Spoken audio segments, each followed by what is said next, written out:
So Jesus says, keep awake.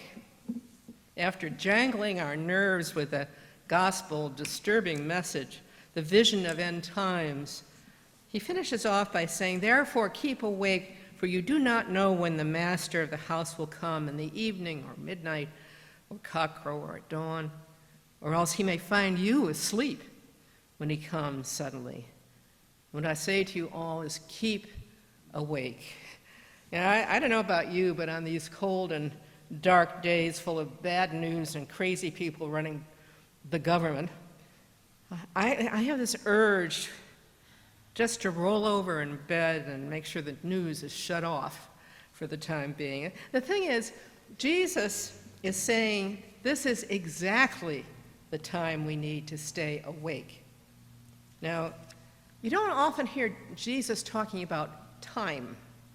That's probably because God's concept of time is not our human sense of time, which is literally quite limited due to our intellect. Reverend Ellen Jennings is someone who wrote a wonderful piece on this very topic, and it's so good.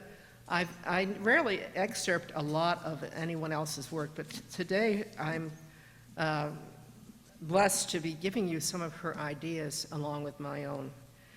She's the pastor at Cleveland Park Congregational Church, UCC, in Washington, D.C., and she's done a masterful job explaining the difference between God's time and our time.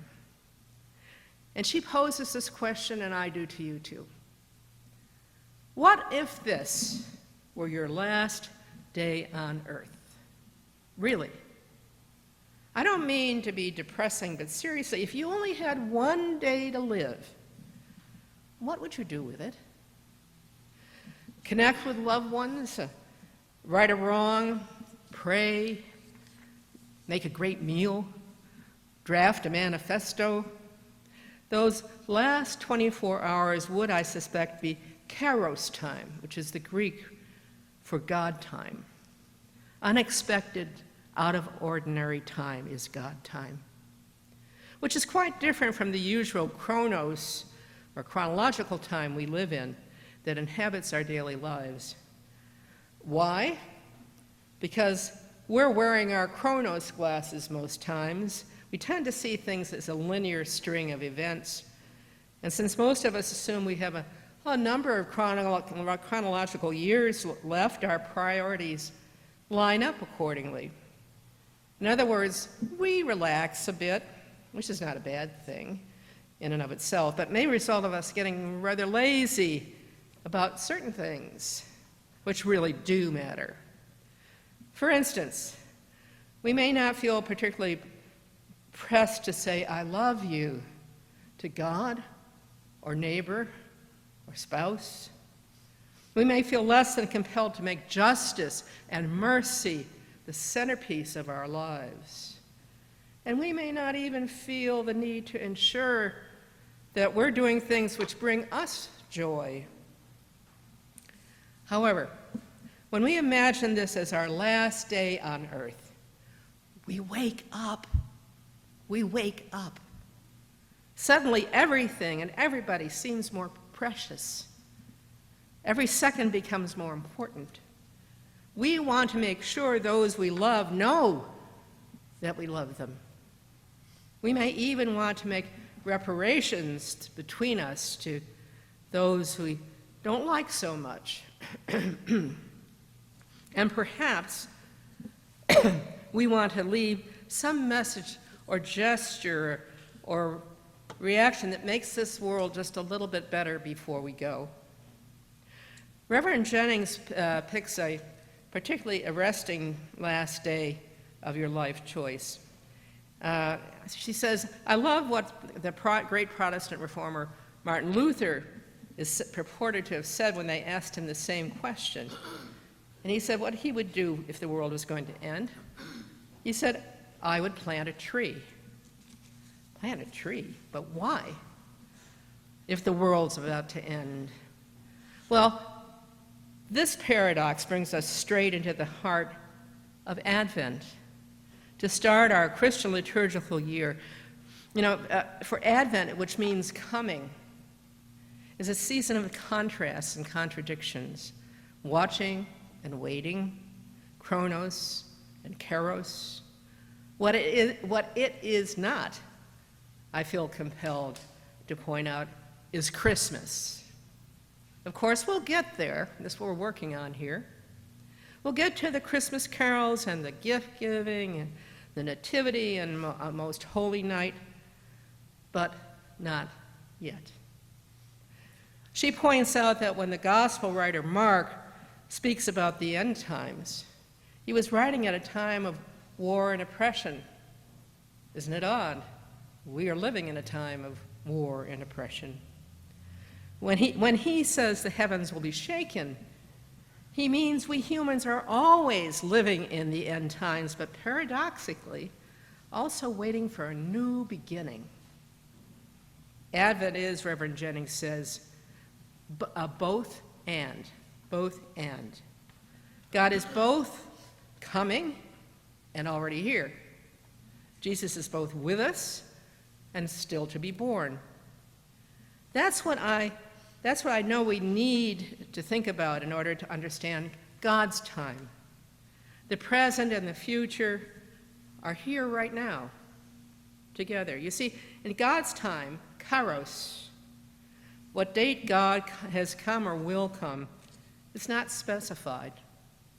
It's just when God comes, which is up to God. Our job is just to be awake, whenever that is, and to recognize him. I want to build on what Reverend Ellen said, and tell you that when God/Jesus comes, we shouldn't be surprised if the form he decides to appear in is familiar from one of the lessons he taught us. If we are awake, we'll keep an eye out for the familiar moments that Jesus taught us in parables. Almost everything we need to know in order to be faithful to God is found in the Beatitudes, which we did last week. If we're looking for Jesus to return, it may not be years from now. It may actually happen to all of us, some aspect of it, in our own lives tomorrow. When suddenly Jesus appears as the beaten man that the Good Samaritan rescues.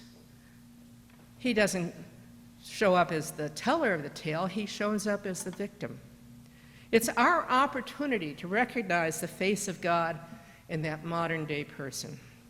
It was Debbie Thomas, who's a minister now and was a former preacher's kid, so she knew every little thing, a question to ask in church school to tweak off the teacher and get her excited with, because it was a difficult question. But she's a minister today. And she says, the season of Advent fully acknowledges that the world is not okay. That's what Advent's about. The world is not okay. We can endorse that. And God's apparent absence isn't either. We're surrounded by evil and suffering, and we're not sure our faith can endure what our eyes reluctantly witness every day. Now, my good friend Leah Marmon, I've known her since I was at Second Church in Greenwich, told me last Thursday when we got together that the day before she had gone into the city, forgetting that it was the night they're going to turn on the Rockefeller Center Christmas tree. And so the whole area around Rockefeller Center and Grand Central Terminal was just packed with people. And she was trying to make her way to the terminal so she could get home when she encountered an older man and his wife. He was leaning up against the Grand Central building, bleeding. And his wife was trying to blot off the blood from his head, from his forehead. Leah is a retired nurse, so she automatically, when she sees something like this, went up to see if she could help. It was at that moment that Leah noticed the Star of David necklace that the wife was wearing. When she spoke with the man, he told her with a few English words that he knew that they were visiting from Israel, and a group of men had attacked him and beaten him on his head for being a Jew, for no other reason. Leah offered to help him and them inside, but he declined and said that he was going to be okay. But in that moment, when Leah bathed that couple in kindness and caring and concern, she stepped into the skin of the Good Samaritan. Jesus knew a few things about being beaten. Surely he was there at that moment. Stay awake. Don't assume that an entire city that's busy celebrating the birth of Christ doesn't still have room for malignant, disgusting hate. You don't even have to go to Manhattan to be awake to the coming of Jesus in your own life. You can be awake to him and that homeless person down by the Danbury library that you see. And remember how Jesus said, foxes have dens and birds have nests, but the Son of Man has nowhere to lay his head. Theologian Mark Buchner said, those who believe in God, it's an interesting statement. He said, those who believe in God can never, in a way, be sure of him again.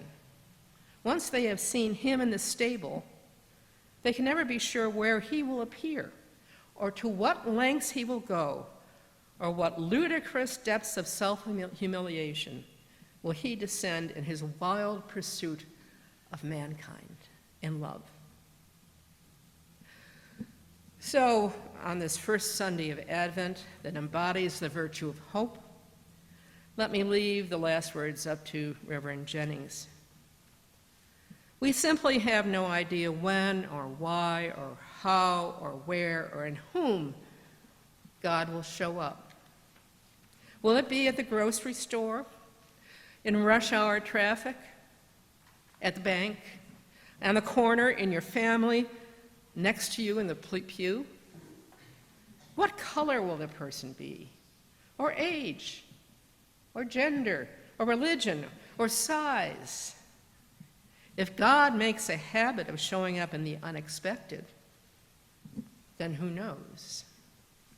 Perhaps God was present in your uncle who just couldn't stay off the sauce at Thanksgiving.